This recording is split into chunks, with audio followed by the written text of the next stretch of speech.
crowd cheering loudly for that Medvedev winner there. It was his best in a long time as Medvedev goes wide again. Oh, he's got that one all wrong as Alcaraz fist pumps the air. He's got a match point. He has a match point, something he will be craving this time in 2 days' time. He has a match point. These Boks are praying. Will he reach his second Grand Slam final, his first Wimbledon final? Will he be setting up a match between the world number one and the world number two? The final that we all wanted to see, Carlos Alcaraz serving for a place in Sunday's final. First one goes long. He's got a second chance at it though. Medvedev still hasn't come forward anyway, not an inch. This time finds its box. Medvedev, backhand by Medvedev. Sliced backhand by Alcaraz. Backhand by Medvedev. Forehand, backhand by Alcaraz. This time, forehand by Alcaraz. Backhand by Medvedev. Sliced backhand by Alcaraz. Long point goes up the line by Medvedev. Alcaraz gets it. What a point for match point. Alcaraz gets it again. Volley by Medvedev. And Alcaraz, he got it. What a winner. It's an absolutely brilliant point to win it. It sums up this match. Well played. An embrace at the net as Carlos Alcaraz wins 6-3, 6-3, 6-3 in 1 hour, 49 minutes. A rapid match. El Rapido, as they would say in Spain. And he looks to his box. He screams out, holds up his arms. And Carlos Alcaraz will face Novak Djokovic in a blockbuster Wimbledon final. We will all be watching that one. Well done, Carlitos. Medvedev made a fight for it in the third set, but it was a fairly straightforward win for Carlos Alcaraz. A great point to win it on, summed up the competitiveness of the match. Medvedev looks a little bit forlorn as he is applauded off the court by both Carlos Alcaraz and the centre court crowd. And Carlos Alcaraz will face Novak Djokovic in the Wimbledon final. I wonder, is that the last time we're 1 and 2 seeds since the Nadal Federer? I wonder if they two were 1 and 2 seed in 2019. Of course, no Wimbledon in 2020. And then we had Berrettini and Kyrgios facing Djokovic, so they wouldn't have been 1 or 2 seeds. So I wonder if it's the first 1 and 2 seeds since 2019, John? Or would Nadal have been one of those seeds? I don't know. I doubt it. So, yeah, I think it may have been it'll be the first 1 and 2 seeds since the Nadal Federer final in 2019. And we all know how that one went. An all-time classic. Carlos Alcaraz, as you can see on your screen, has won 6-3, 6-3, 6-3.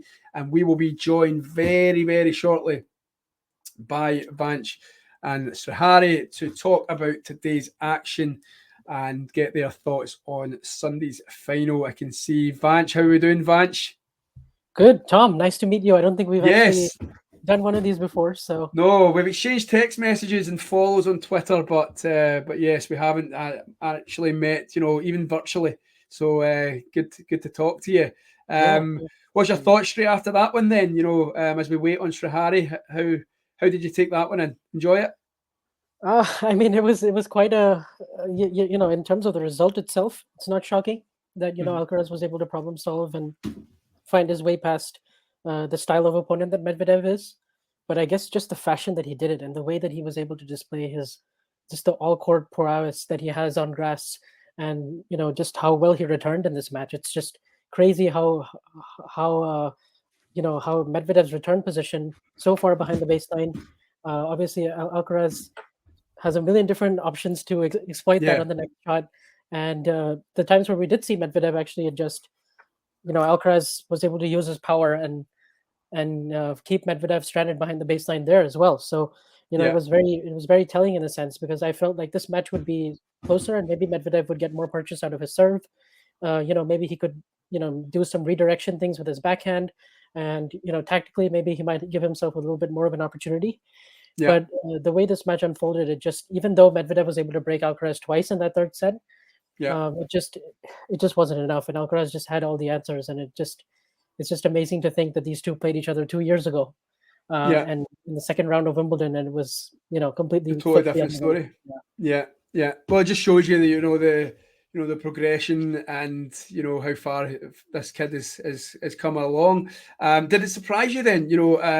we had a poll. I don't know if you saw it. That you know, at one point Medvedev was 75 to 25% as the winner for this poll. And a lot of people have been for me. I mentioned in the last ball drops a couple of nights ago, and to John earlier on. That it's just I've got a feeling as if people have been writing off Carlos Alcaraz on grass, and for me, I think he's got the game and the style for grass. So, as today's result, is that giving you a little bit? Did it surprise you at all? No, not really. I mean, honestly, when I first watched him play a couple of years ago, I thought that grass would be his best surface. Yeah, I agree. Because of just because of just how many different ways he can. He can hurt you with the variety, and not just that, the explosive movement, and just I feel like first strike tennis is a big premium on grass courts, and he seems to be very comfortable with the slice backhand as well.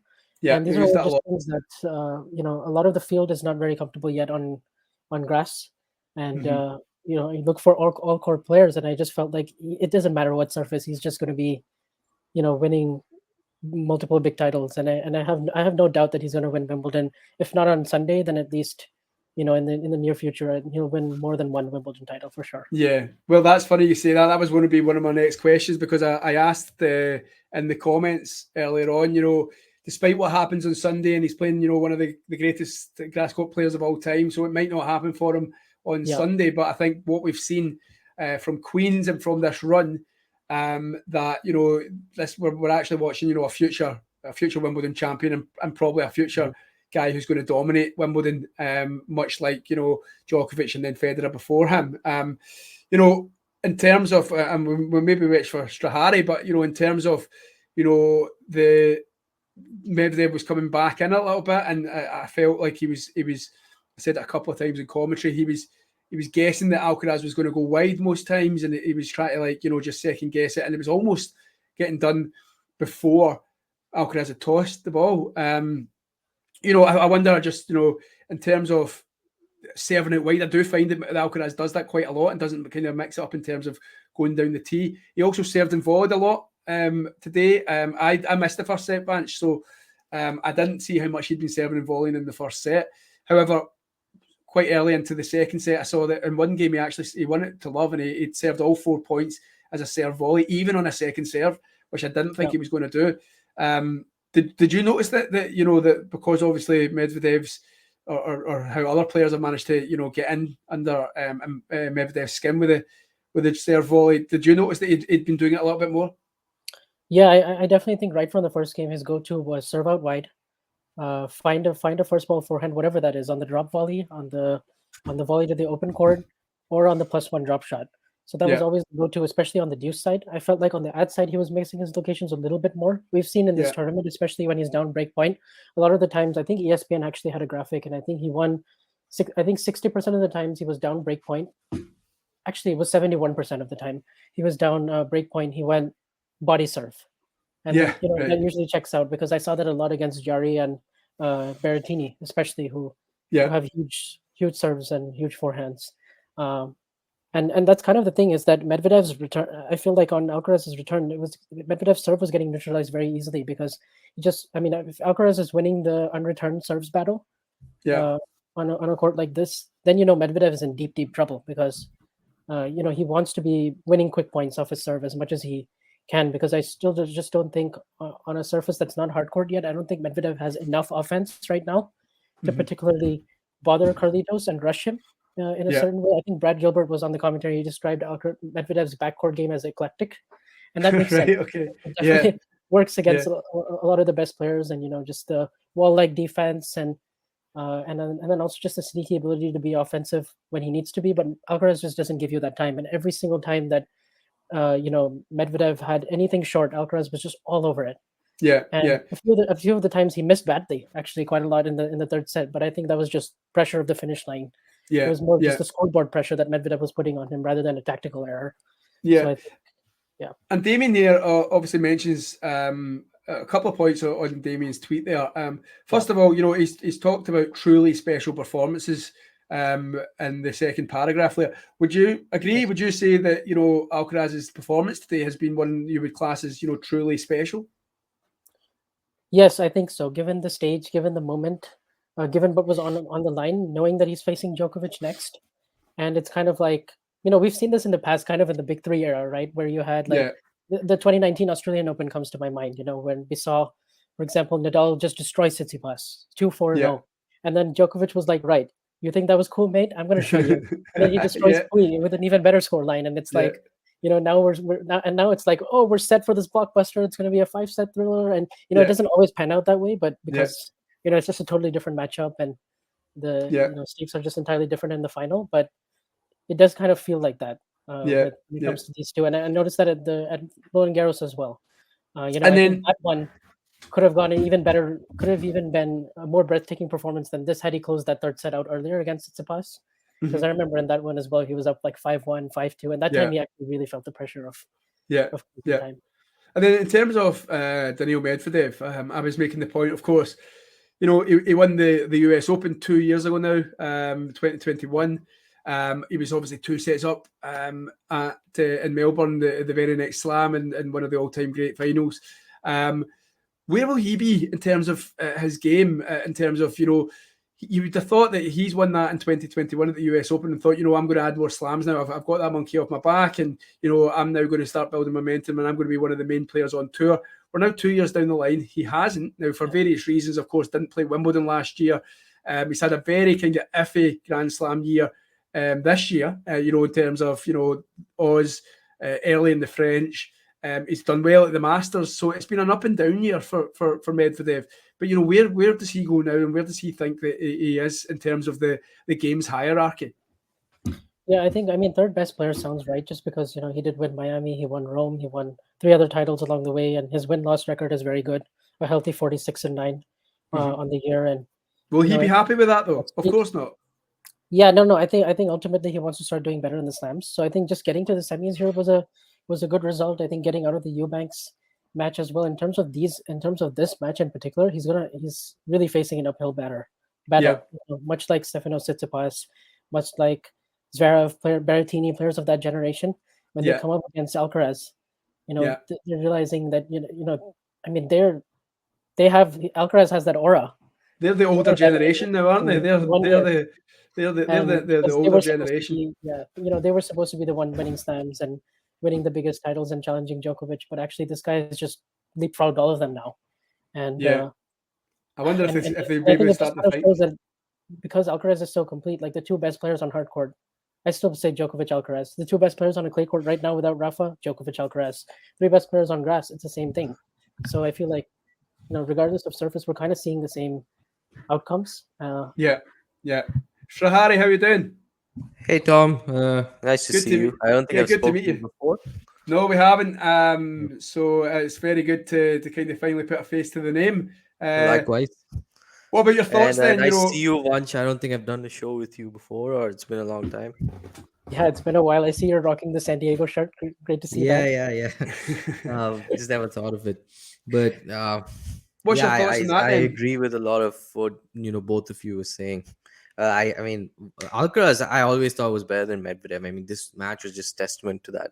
Really, it was just a pretty really harsh reality check as to, I would say, the gulf in the talent level or the potential of these 2 players. Really, I should say I'm disappointed because Medvedev could have lost. That's not the issue, but then the nature of the loss always is. You do look at that more than the loss itself sometimes. Straight sets, whatever. But then, he didn't try to do anything different, or he didn't fight, so to speak, until towards the end of the third set, and it was too late, really. And even when he got those gifts back in the form of breaks returned to him, he just never did anything much with that. And that was kind of disappointing. But all in all, just goes to show how amazing this kid is, isn't it? Yeah. And so let's go into that then. He's now come through. He's won 6 matches. He's his second Grand Slam final. Now, let's be honest though. Pre-tournament after the French, we had the cramps of the French, of course. I wonder. I made the point in the commentary. Is anyone going to be considering that this could happen again? In terms of nerves, we're at a bigger stage now in terms of a final as opposed to a semi-final. And also coming into this, it felt as if everyone was saying Djokovic is the biggest favourite for Wimbledon that he's been in years. I just thought that a lot of people were maybe being disrespectful to Carlos Alcaraz in terms of already writing off his chances because he hadn't really done anything on grass before. He then wins Queens, and every match he's looked better and better and better throughout Wimbledon. So I want both of you, or one of you, or either of you, to make a case for what Carlos Alcaraz has to do to win this match on Sunday. I mean, Vance, if you want to kick us off, and then I'll come to you, Srihari. Yeah, sure. Yeah. So I mean, people rightfully had Djokovic as the favorite. I think mostly everyone did. Just the golfing experience, the golfing, just big time, especially what we saw at Roland Garros with the nerves getting to him, and just kind of the whole occasion and it being so. The match being so hyped up beforehand, it definitely got to him in a psychosomatic way in terms of the mind dictating, the collapse that we saw at 1-1 in the third set, and Alcaraz not being the same afterwards. I don't expect something like that to happen again in terms of a mental physical collapse due to those kind of issues, particularly not on the grass court, and with the experience with the things Ferrero would have told him after this experience, and then just the Queen's run and all the confidence and everything, like you said. Yeah. What does do you think he'll learn from that though? Do you think what happened? You could turn what happened in Paris in the semi-finals. You could turn that into like a plus, a positive in terms of this is what happened last time. This is what I need to do to avoid that happening again.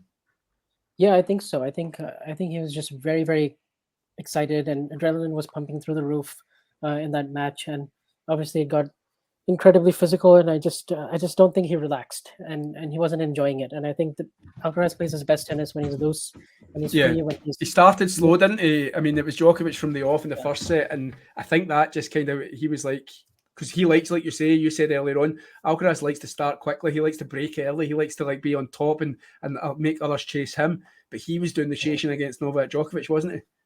Yeah, he was, and Alcaraz was doing Djokovic was doing a really good job of using both his backhand down the line and also his sharp forehand cross-court angles with a lot of pace and depth to rush Alcaraz, because Alcaraz has a big wind-up on the forehand, and that's definitely a tactic Novak can use to great effect. Of course, also the serve +1 dominance, and all the tools that he has with his +1 as well. I do think Alcaraz has really been serving smart this tournament in terms of mixing up the body serve, the slice serve.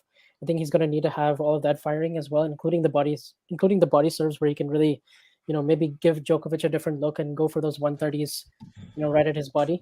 Yeah. And Vance, did I see a tweet from you? I think it was from you. It's saying about the biggest non-story in tennis right now was it yourself who was talking about, the Alcaraz team video and Djokovic, whatnot?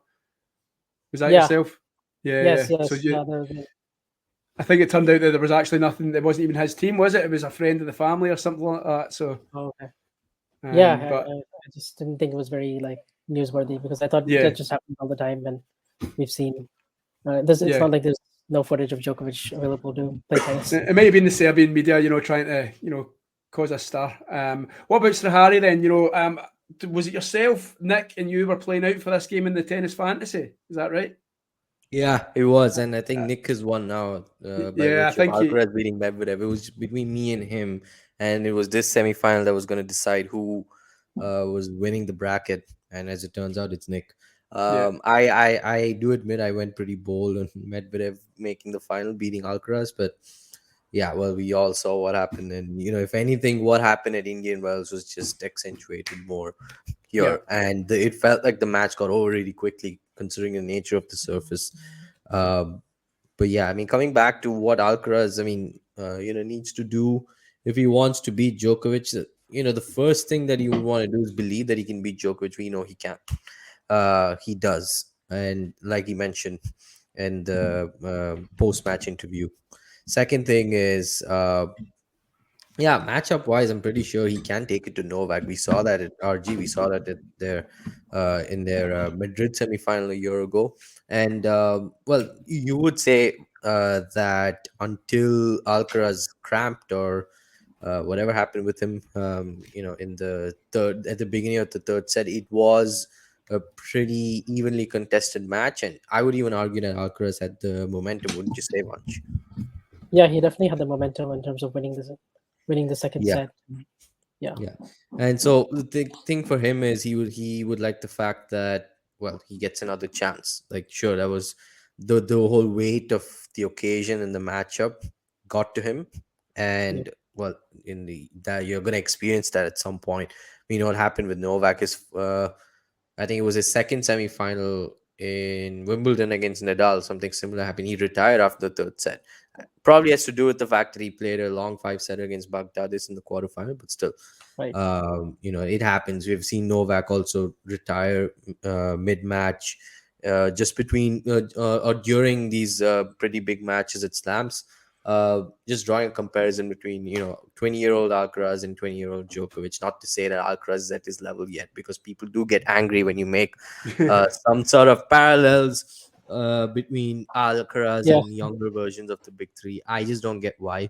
But yeah, so I think of all the players right now, I have my reservations about Medvedev, because we know that he matches up excellently against Djokovic. So he also would have been a pretty difficult opponent for Djokovic if he made it. Alas, he didn't. So we won't really talk much about that. But I should say that he is, Alcaraz is one of maybe those 2-3 players who really, Holger Rune I should throw in as well, who Yeah. believe they can beat Djokovic. They have the tools to beat Djokovic, and it's only a matter of whether or not they executed, whether they handle their nerves well. I mean, this is Alcaraz's second Grand Slam final. Nerves are going to be there for sure for both players, maybe more so for Alcaraz. Djokovic has that experience behind with him, quite lofty in comparison to Alcaraz. But nonetheless, I do think that this is going to be a very closely contested match. It's going to go down the wire for sure. I don't see any other, unless there are any other pretty unfortunate circumstances or bizarre circumstances like what happened in their previous match. Well, before we go into predictions, and I will push you both for predictions, just before we finish up. But let's go on to the actual Djokovic Sinner semi-final. Now, I'll have to admit, I didn't manage to catch much of this. I was at my day job.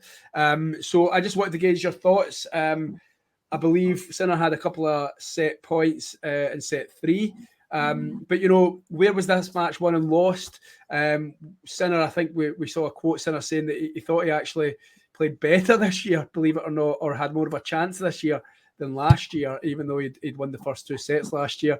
So yeah, Vanch, where was this one won and lost then?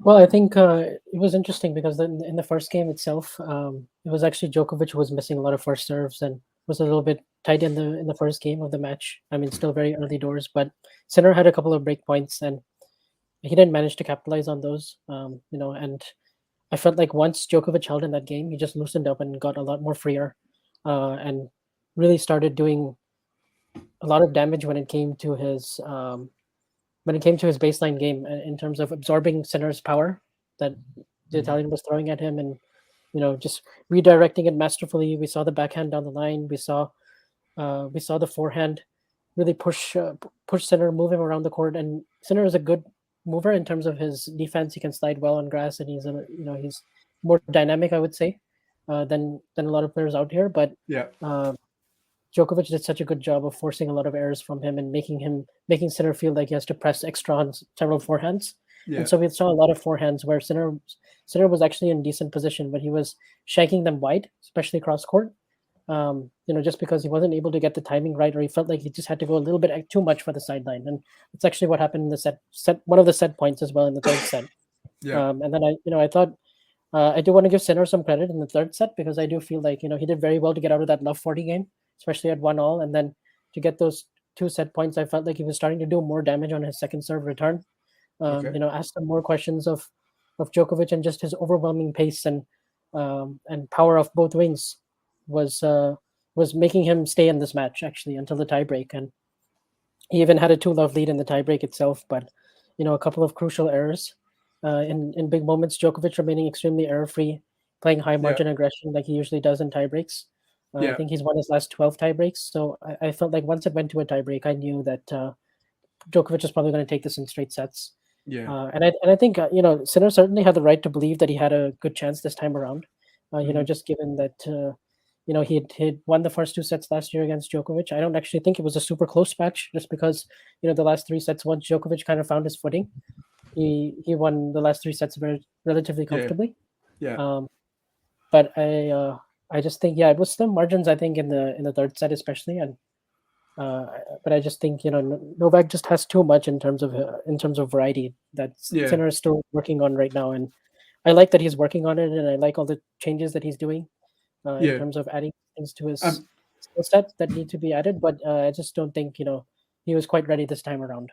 Yeah, I'm sure his day will come. I mean, I think he'll have a say one way or another. Last four at the US Open, of course, so unlucky last year against Carlos Alcaraz in New York. It was a good effort to Shahari, get to the semis because yeah, he had an open draw and a lot of seeds fell in his section, and he'd be the first to admit it. But yeah, in the past, he might not have capitalized on that. So yeah. I No, think he's had a good tournament, and he should, it's a step forward, step in the right direction for him. Shahari, in terms of Sinner, though, his weapons, they were they just not making any impact into Djokovic at all today? Yeah, well, I think, I mean, I tweeted this, of course. The big points matter so much. Well, Novak may have been a bit shaky. Was it the opening game where he had a couple of break points to yeah. break early? Yeah, it was the opening game. And then, of course, those two set points in the third set. I think all of the break points, nearly all of that, I would say 4 or 5. Sinner was just, he was not good enough. He got nervous, he got shaky, and I think all of them ended with him spraying errors. And I think that is where, if I really can't help but think that if he would have converted maybe one of those break points, this could have been a different match, because I think Sinner was still playing well enough. It wasn't a blowout, it was straight sets, but he was playing well enough to make a match out of it if he got one of those break opportunities. Maybe, okay, fine. Let's not talk too much about the first game, but then he had a couple of set points to push it to a fourth set at least. Second serve of Djokovic as well just didn't do much with it. Obviously, Djokovic doing a pretty good second serve to his credit, but yeah, I did think that he had the weapons to definitely trouble Djokovic. There were like 3 forehand winners. They were 100 miles per hour or faster. The if you watched likes of Wawrinka, even Del Potro, or 10 years ago when he played him in the semi-final, the way he really troubled Djokovic, moved him around, just pummeling the ground strokes, especially the forehand. Sinner could have probably executed something like that, but again, when in the key moments, he just sort of faltered whenever he had the chance. I think there was also a chance to break back in the second set with Djokovic completely off balance and Sinner nets the forehand. That's a regulation shot he makes 9 out of 10 times. Yeah. So I think those are the moments that really decided the outcome of the match and why it ended in straight sets. But I definitely thought that Sinner had what it takes to at least push this match to 5 sets like he did last year. Yeah. Okay. Well, before we go on to a prediction for Sunday, then, couple of things in terms of Sunday. Where do you think, Vance, the crowd will be? Do you think they, just looking at that tweet there by Strahari, and a back and forth from Djokovic, do you think they will be with the 7 times champion, or do they think they'll be? Do you think they'll be mostly with the new kid on the block then? I certainly think Novak will have his fair share of supporters, the ones who come out and support him, with a lot of passion. But I do think Alcaraz will probably have more of the crowd support. Just Yeah, I given think so that, too. I just Just because he's so. Carlos Yeah, Alcaraz. the crowd loves an underdog. Carlos definitely the underdog, even though Yeah. the rankings don't say so. Um, Yeah. except for that, every other stat points to him being an underdog. Yeah. Second thing is something interesting is Djokovic is a win away from not only winning for the third time, he's a win away from winning a Grand Slam title and returning to number one. So Mhm. that tomorrow again is yet, and same with Carlos. He's once again Oh, yeah. battling for not only a Grand Slam title but also the world number one ranking, like he Yeah. did You with switched world number Casper. one so many times already this year, right? Like I Exactly. know. different I mean, occasions. it's not So really he will be relevant going. as far as Yeah. Novak is concerned. Not really relevant. Maybe for if someone is keeping track of Carlos's weeks at number one, pretty sure it's somewhere in the 40s at this moment, if I'm not mistaken, 30s or 40s. Actually, I think it's like 28, 28 or 29, 28 something like that. weeks. Oh, Yeah. okay, right. 28, Yeah, yeah. maybe close to 30s then. But Yeah, we'll get yeah, away with that one. Yeah. yeah. So that is something interesting. But yeah, I think the crowd is definitely going to pull for Alcaraz more. Because I mean, like once you mentioned, I think Djokovic is going to have his fair share of supporters. Since I want to say since 2021, the reception of Djokovic at Wimbledon Center Court has been better from what I've seen. There are a lot Yeah. more supporters, maybe one or two. I think Novak just at this point he doesn't care. He's saying if someone's going to disrupt me or someone's going to try to get under my skin, I'm going to make it known to that person. I'm not going to tolerate it. I think he's past that point where cares.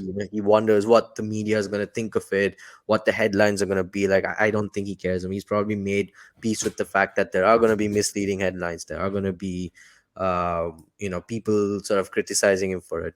But yeah, maybe we may see some moments like that for sure, but it's not going to be one-sided either, the crowd support. But I do think the Alcaraz is going to have a bit more of the pull, just because he is, if there is a disruptor at the moment, it's going to be him. Okay. This man hasn't lost a match on that court for more than 10 years now. He hasn't lost there for more than 6 years now. Yeah. So yeah, I mean And who that can we alone, remember who beat him? Who was the last man to beat him? it was Burditch in a retirement and on court one, number And one then on court in centre court, Queensland. Center court was of course Andy. In the I final. just had to get Yeah. Andy Murray in there somehow. Yeah, of course. So yeah, what I'll do is so just before we finish up then, Vance, you want to give us your prediction then for Sunday, where you think this one will end at about 5-6 o'clock on Sunday evening? I feel like this is going to be what the Roland Garros semifinal wasn't, and that's we're gonna get an absolute blockbuster. And I feel like we're long overdue in terms of a major final. The past two haven't been very competitive, and it's been fairly known before the match was going to start who was going to win.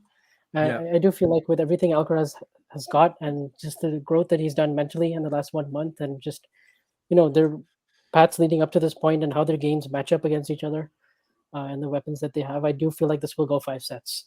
And who though? Who'll be holding the trophy at the I'm going end? to pick Djokovic to win it in 5 sets.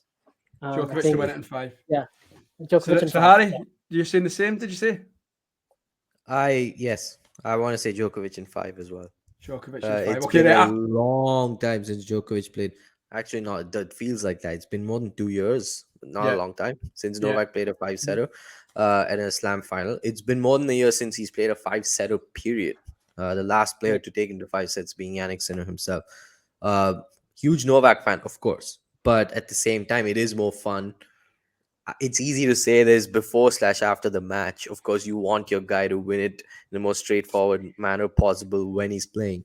Very easy to say it, but it has felt like he's just been sweeping past everybody since I want to say last year. I mean, the last 3 slams that he's since won. Australia, really, since the whole stuff in Australia to it last year. Yeah, I mean, he just dropped that 1 set in Australia. RG as well. Well, he dropped. I want to say a couple of sets. Yeah. Couple of sets, and we know what happened in the Alcaraz match. It was a bummer for tennis fans in general. We didn't want, and nobody wanted a match to end that way. We were all looking for a blockbuster, and Vanch put it perfectly. This is gonna be what the RG semifinal wasn't. We were robbed of a classic, and a month later we have a potential one standing in front of us again. So in the form of a Wimbledon final. So it is gonna be one that, I mean, safe to say that Wimbledon will probably be putting out extended highlights or the full match of this on YouTube. Better. I think it's going to be that good.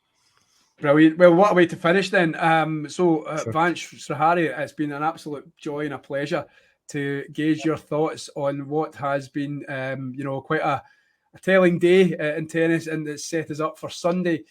Sunday we will have Novak Djokovic and Carlos Alcaraz after Alcaraz beats Medvedev. Oh, my prediction, I'll just go different, and I'll say Alcaraz in 5, just to be a little bit different, because I am a bit different. But anyway, guys, thank you very much for joining us this afternoon, and I'm sure we'll talk again very, very soon. All right, thanks very much, Chief. Yeah, thanks for having us on. Yeah, it's a pleasure talking to you, both of you. See you. Look at one. If you enjoyed this video, make sure you hit that like button. Don't forget to subscribe and click that notification bell so you don't miss out on all things tennis.